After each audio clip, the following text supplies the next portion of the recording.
Hello friends, नमस्कार and welcome to समाधान। साथियों, उम्मीद है कि आप सब अच्छे होंगे और साथ ही साथ आपकी स्टडी भी अच्छे से चल रही होगी।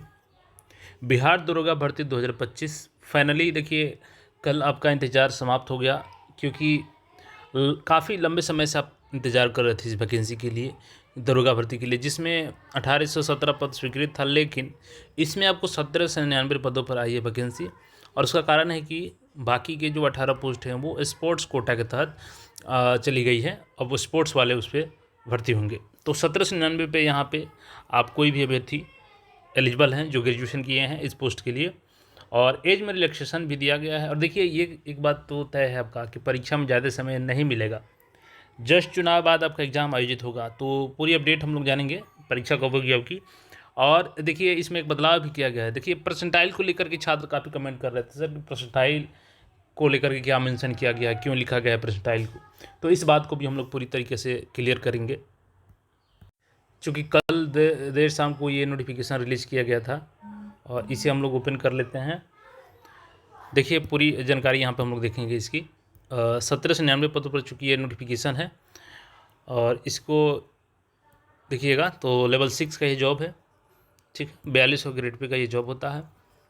और सचिवालय में अगर आप जाते हैं तो लेवल 7 का होता है। तो बेहतरीन मौका है आपको लेवल 6, लेवल 7 और एडीओ का लेवल 5। तो अलग अलग लेवल के जॉब जारी किए गए हैं, 5, 6, 7।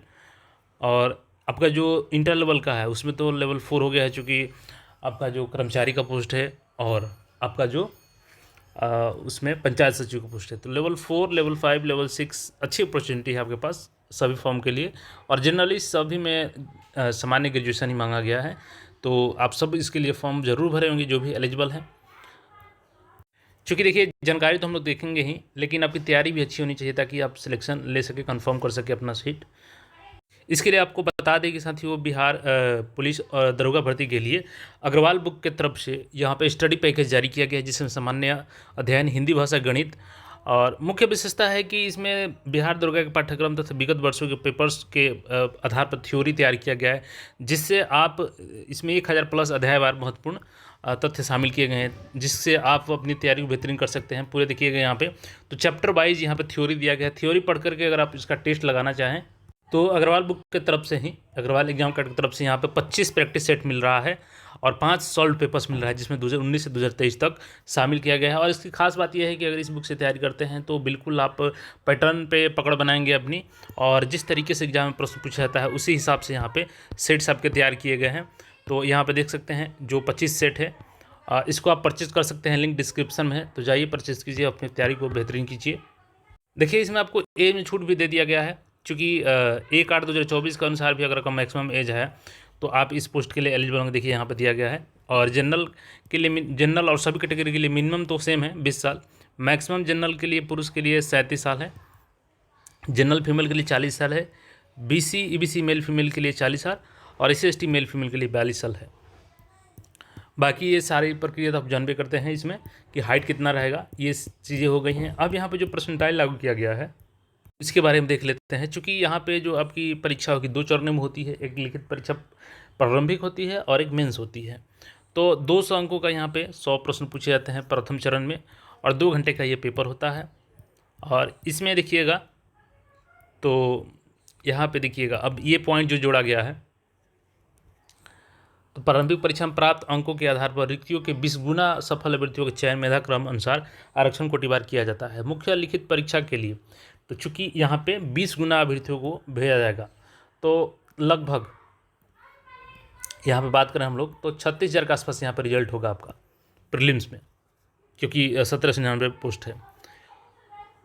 और देखिएगा यहाँ पे तो विज्ञापन के लिए प्राप्त आवेदनों की संख्या के आधार पर एक से अधिक पालियों में परीक्षा आयोजित की जा सकती है। बहुसत्रीय बहु प्रश्न पत्रीय परीक्षाओं के मूल्यांकन हेतु सामान्यकृत यानी नॉर्मलाइज्ड अंकों की गणना इक्वी परसेंटाइल पद्धति, इक्वी परसेंटाइल मेथड से की जाएगी। देखिए, परसेंटाइल में एक्चुअली होता क्या है ना कि अगर एक से अधिक शिफ्ट में आपका एग्जाम होता है, जैसे कि मल्टीपल शिफ्ट में आपका एग्जाम होता है, सपोज कीजिए 2 शिफ्ट में एग्जाम हो गया, एक शिफ्ट ये हो गया, चलिए इसको पहला शिफ्ट मान लेते हैं और इसका दूसरा शिफ्ट मान लेते हैं। अब यहाँ से मान के चलिए कि किसी अभ्यर्थी का यहाँ पे 82 आया है, यहाँ पे 84 से अंक शुरू होता है, और यहाँ पे 81, 80 और यहाँ पे सपोज कीजिए 83 हो गया, 82 हो गया। तो कट ऑफ अगर इसका मान के चलिए कि मिनिमम इसका 80 जाता है और सब में से इक्वल चूँकि अभ्यर्थी को करना होगा, इक्वल शिफ्ट होगा, तो यहाँ पे तो कम ही 82 वालों का ही रिजल्ट हो जाएगा। लेकिन यहाँ पे आपका 82 का कम चांस रहेगा, क्योंकि यहाँ पे 84 से आपका रिजल्ट उठाएगा। यानी कि देखिए अलग अलग शिफ्ट में हो सकता है कि आप किसी में स्कोर ज़्यादा ले आए हैं तो आपका ना हो, और किसी शिफ्ट में किसी कम वाले का हो जाए, क्योंकि डिपेंड करेगा उस शिफ्ट में कितने अभ्यर्थी कैसे स्कोर करते हैं। जिस शिफ्ट में जितना ज़्यादा स्कोर बनेगा उसका उतने ज़्यादा पे कट ऑफ निकलेगा। लेकिन कट ऑफ चूँकि परसेंटाइल के आधार पर निकलेगा, तो आपको परसेंटाइल तो एक ही दिखाया जाएगा, लेकिन उसमें जो रिजल्ट होगा वो अलग अलग मार्क्स के आधार पर रिजल्ट बनेगा।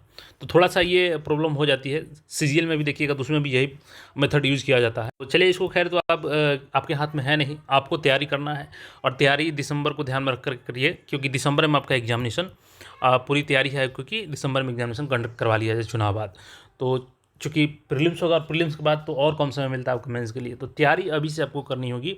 इसमें देखिए निगेटिव जो है आपका वो 0.2 अंक काटा जाता है एक गलत करने पे, और मेंस में जो पास होंगे उनको 6 गना अभ्यर्थियों को पीईटी यानी कि फिजिकल एलिजिबिलिटी टेस्ट के लिए आपको चयनित किया जाता है। तो ये जानकारियाँ हैं, बाकी अन्य कोई क्वेरी हो तो आप कमेंट करके पूछ सकते हैं। बाकी अपडेट्स के लिए मिलते हैं फिर नए अपडेट में। चैनल को सब्सक्राइब करके जुड़े रहें।